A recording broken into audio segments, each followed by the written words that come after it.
Baik, terakhir ini saya ada materi terakhir tentang perkembangan berpikir religius manusia.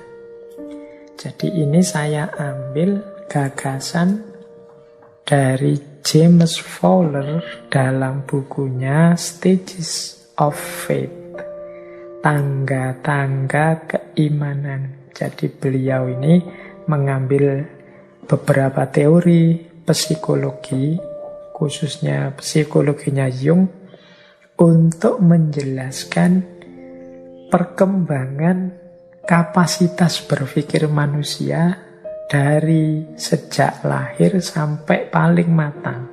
Jadi dalam buku Stages of Faith ini, James Fowler menjelaskan ada 6 tingkatan berpikir religius, atau saya sebenarnya menyebutnya 7, tapi disebut di buku itu 6 karena tingkat yang paling awal itu tingkat 0, level 0.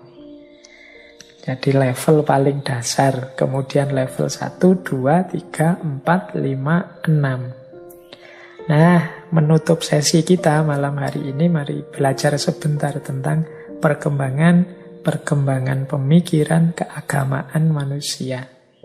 Oke, kita mulai ya. Bismillah. Yang pertama, stage 0. Stage 0 itu ya berarti sejak bayi usia 0 tahun.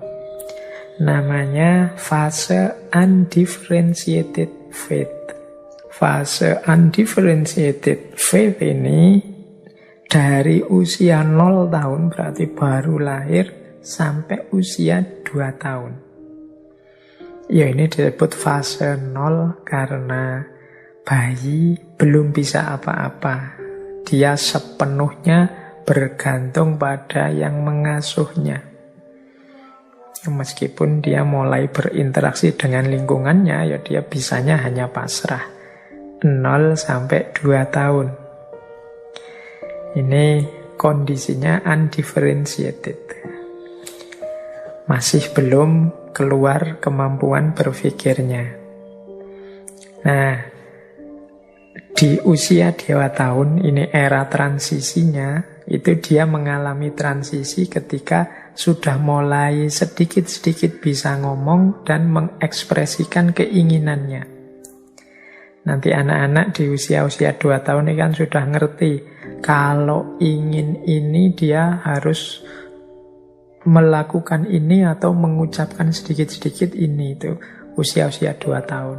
Caranya merengek biar dituruti seperti apa, caranya menyampaikan keinginan biar cepat dituruti seperti apa. Nah, ini fase transisinya dari era undifferentiated faith. Ini usia 0 sampai 2 tahun. Selanjutnya fase stage 1. Nah, ini dimulai. Kemampuan berpikir religiusnya mulai tumbuh. Stage 1. Ini intuitive projective faith. Fase pertama ini usia 3 sampai 7 tahun. Ini 7 tahun berarti sudah waktunya masuk SD. Ini sudah mulai punya kesadaran aku dan yang lain, meskipun biasanya masih cenderung egosentris. Nah, di fase anak-anak ini, sebagaimana lazimnya anak-anak, dia sudah mampu dan senang melakukan imajinasi-imajinasi. Dengan jalur imajinasi lah ini dia mampu menangkap ajaran-ajaran, tuntunan-tuntunan keagamaan. Maka mengajar agama pada anak-anak di level ini harus aktif kita bangkitkan semangatnya berimajinasi. Mungkin tentang surga, tentang neraka, dengan komik. Kita dulu kecil kan ada itu komik surga, komik neraka. Ini merangsang imajinasinya. Kemudian mungkin di antara teman-teman dulu mungkin jangan-jangan ada yang membayangkan dulu waktu kecil, kira-kira Tuhan itu di atas seperti apa ya, tinggi, besar, apa-apa. Itu usia 3 sampai 7 tahun. Karena sudah mampu berimajinasi, jadi dia memahami agama lewat jalur ini. Jadi kalau kebetulan di antara teman-teman ada yang mendidik, menuntun adik-adik kita di wilayah-wilayah ini, mungkin cerita-cerita yang menarik hati itu akan mudah masuk ke mereka, karena mereka sedang tumbuh-tumbuhnya kemampuan berimajinasi. Nah, semakin usianya tambah, nanti muncul transisi. Jadi terjadi perubahan cara berpikir ketika dia mampu mulai memisahkan antara imajinasi dengan kenyataan.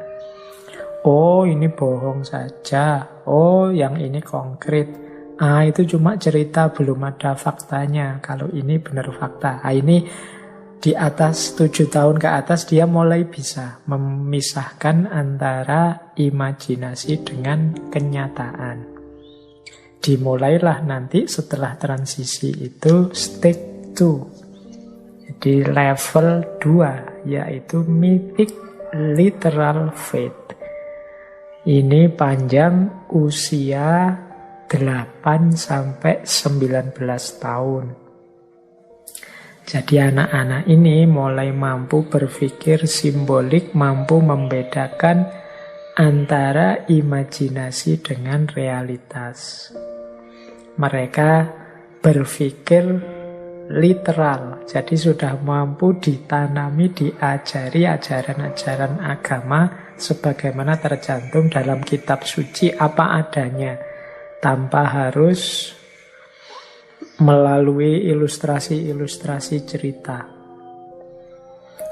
Nah, hanya saja di usia-usia ini cara berpikirnya, karena ini usia-usia sekolah sampai kuliah, ini cara berpikirnya sangat rasional. Sehingga menghadapi hal-hal yang mungkin tidak masuk akal, atau menghadapi hal-hal yang menurut dia tidak cocok dengan rumus yang dia pahami, ini akan mengecewakan dia. Jadi misalnya dia yakin kalau orang baik itu akhirnya sukses, kalau orang jahat itu akan jatuh. Seandainya kemudian dia lihat ini ada orang jahat kok seneng terus, kok ada orang baik kok kemudian malah kalah terus, ini akan mengecewakan dia. Jadi usia-usia ini sudah mulai punya komitmen keagamaan, tapi nanti dia akan mulai mengalami transisi ketika melihat ada yang tidak sesuai dengan yang dia pahami selama ini. Jadi mungkin dia melihat, loh ini kok ada tokoh agama harusnya kok kemudian melakukan tindakan apa. Kalau di berita-berita itu kan banyak, misalnya ada guru ngaji yang ngapain santriwatinya, atau ini hal-hal yang menurut dia tidak nyambung antara agama dengan yang ideal dengan kenyataan yang dia lihat. Jadi idealnya agama dengan kenyataan yang tidak sama, ini membuat dia gelisah. Nah, ini akan jadi transisi anak-anak yang di level 2. Dari 8 sampai 19 tahun. Ini sebenarnya dia ini kalau memang sudah ditanami agama dengan serius, dia jadi religius. Tapi perkembangan berpikirnya akan membuat dia melihat ada gaps antara ideal beragama dan kenyataan hidup agama. Mungkin dia shock lihat, loh ada orang beragama kok malah jadi teroris, kok melakukan kezoliman seperti itu, dan lain sebagainya. Karena dia ini kan mythic literal faith, pemahamannya literal. Ternyata yang letterlek tadi tidak cocok dengan kenyataannya. Nah, ini kegelisahan-kegelisahan di stage 2 yang nanti berlanjut ke stage 3. Synthetic conventional faith. Ini dari 19 tahun sampai dewasa. Nah, ini berpikirnya kalau di sini lebih matang. Tapi kalau di penelitiannya Fowler, usia-usia remaja sampai dewasa ini biasanya kemudian lebih cenderung bersandar pada otoritas-otoritas yang dia percaya. Kemudian mengafiliasikan diri dalam komunitas-komunitas atau kelompok-kelompok keagamaan yang dia percaya. Jadi kemudian dia lebih terbuka, dikritik mau. Kalau yang kritik itu kelompok atau orang yang dia percaya. Ini era sintetik konvensional faith. Jadi dari usia 19 tahun sampai dewasa. Ini stage ketiga. Jadi mulai ikut lembaga-lembaga keagamaan, mengafiliasikan diri dengan kelompok-kelompok organisasi agama tertentu. Atau mungkin bukan lembaga tapi mulai punya idola-idola, otoritas-otoritas yang dia percaya dalam agama. Nah, ini usia sintetik konvensional faith dari 19 tahun ke atas. Kadang-kadang di usia ini muncul sikap-sikap militan. Jadi dia tidak berkenan, dia marah kalau ada yang mengkritik kepercayaan yang dia yakini dalam kelompoknya. Jadi kalau ada yang kritik kelompoknya, ini sikap militannya muncul. Ini biasanya dari kelompok usia remaja sampai mulai dewasa, 19 tahun ke atas. Nah, pada akhirnya stage ini pun, jadi level ini pun bertemu dengan masa transisi, kegelisahan-kegelisahan. Antara lain ketika dia melihat ada banyak otoritas yang macam-macam, yang saling bertentangan, saling berkompetisi. Masing-masing merasa benar. Nah, ini memunculkan kegelisahan tersendiri. Aku sudah milih sih kelompok ini, tapi masih ada kelompok itu, masih ada kelompok yang lain. Masing-masing dengan kebenarannya sendiri. Apakah memang salah semua, yang benar aku saja, atau seperti apa? Nah, transisi ini akan membawanya pada stage 4, tingkatan keempat, perkembangan pemikiran keagamaan. Ini kalau ikut teorinya Fowler ya dari orang sudah dewasa penuh sampai paruh baya. Kalau dari sisi usia, orang yang mampu melakukan refleksi keimanan, individuatif, reflektif, faith. Ini level 4. Orang yang sudah punya kesadaran, sudah punya rasa tanggung jawab atas keimanan dan kepercayaannya sendiri. Kalau sebelumnya kan masih banyak bersandar pada tokoh-tokoh atau lembaga-lembaga. Tapi kalau dia naik kelas, dia akan sampai pada level 4. Yang muncul sendiri kesadaran keberagamaannya, yang mampu berefleksi, jadi mampu berpikir tentang nilai-nilai keagamaannya.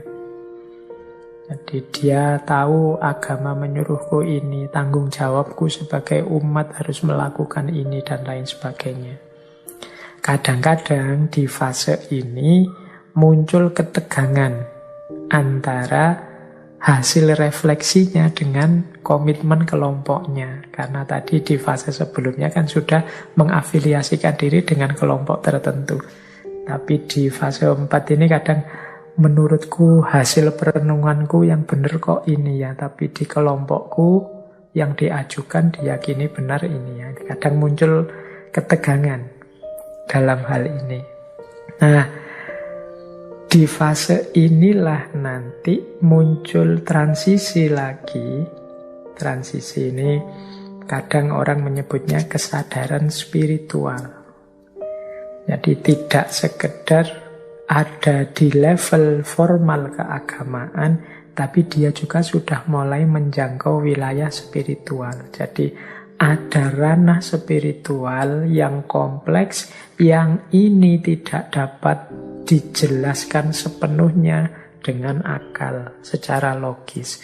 Dia lebih pada didalami dan dihayati. Jadi di level 4 ini mulai muncul kesadaran spiritual.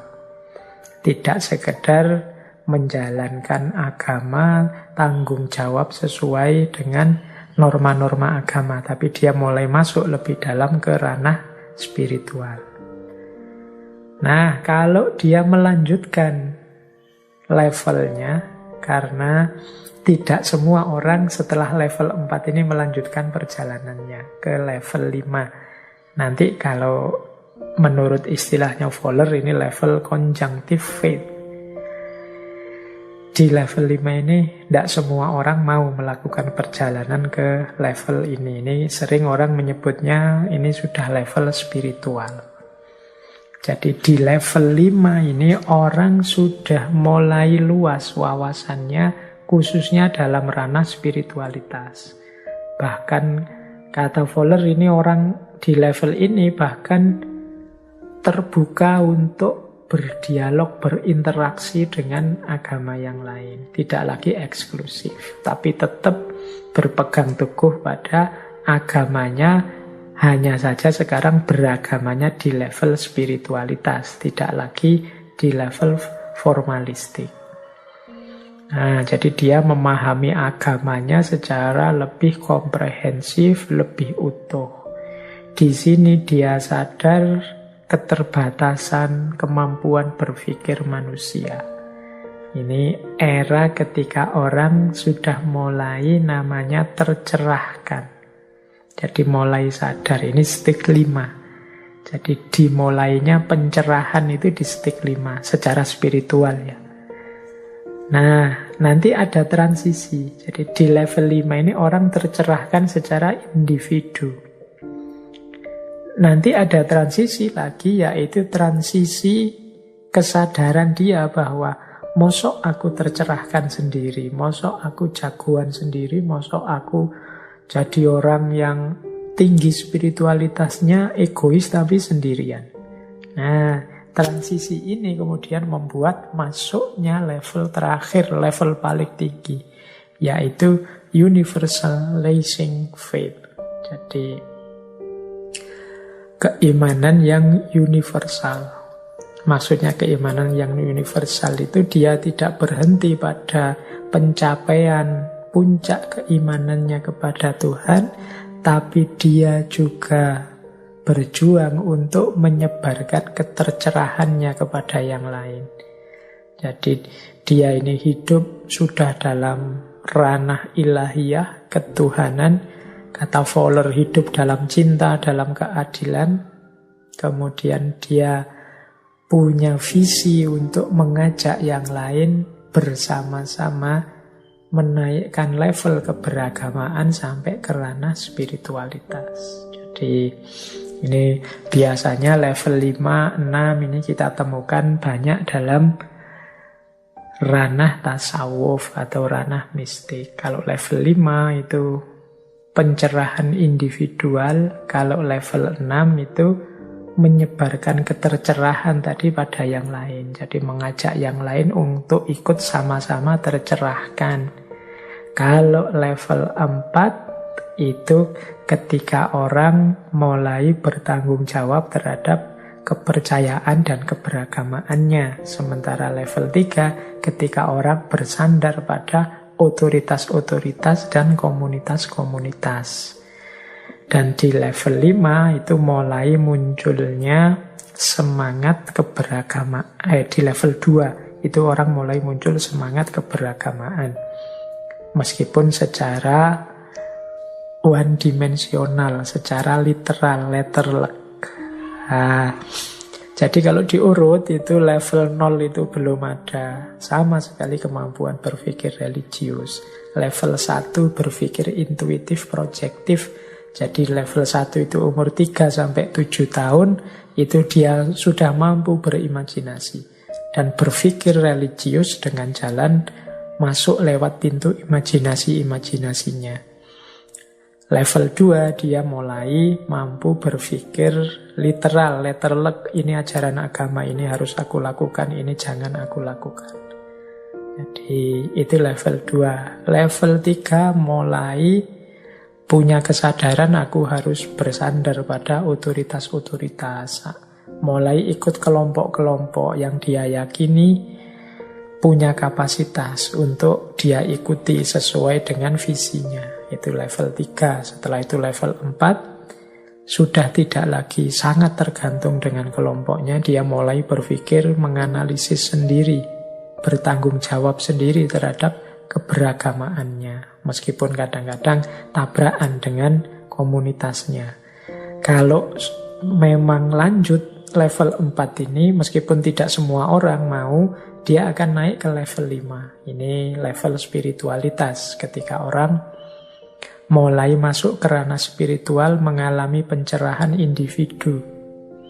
Dan puncaknya adalah level 6, ketika dia tidak hanya mencerahkan atau tidak hanya tercerahkan dirinya sendiri, tapi dia juga mencerahkan yang lain. Nah, ini level 6. Ini teori perkembangan pemikiran keagamaan. Ini mengambilnya dari bukunya James Fowler, Stages of Faith. Silahkan teman-teman cari bukunya ini. Saya hanya mancing saja. Boleh setuju, boleh tidak. Semua yang saya sampaikan hari ini mungkin lebih dalam bentuk pancingan-pancingan untuk kita lebih serius dalam beragama. Khususnya dalam kita memahami diri kita sendiri dulu, kita itu ada di level mana, perkembangan pemikiran keagamaanku seperti apa, mode pemahaman agamaku seperti apa. Jangan-jangan aku ini termasuk yang variasi ekstrim tadi.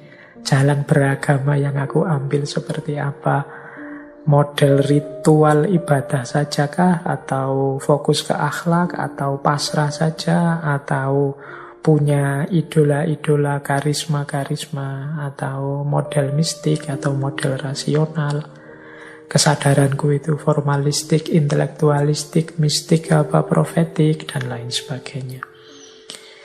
Semoga wawasan yang kita ulas malam hari ini sedikit banyak memberi manfaat untuk hidup kita.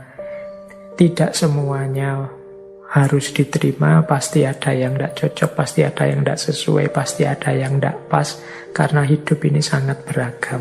Semoga teman-teman bisa menangkap yang saya maksud ini, karena ya masing-masing orang mungkin punya strategi, punya cara, punya jalan memahami dan menjalankan agamanya sendiri-sendiri. Yang penting semuanya dalam kerangka keseriusan kita menjalankan hidup. Tidak hanya iseng, tidak hanya asal, karena apapun nanti yang kita pilih untuk kita jalankan, untuk kita pikirkan, ada pertanggungjawabannya.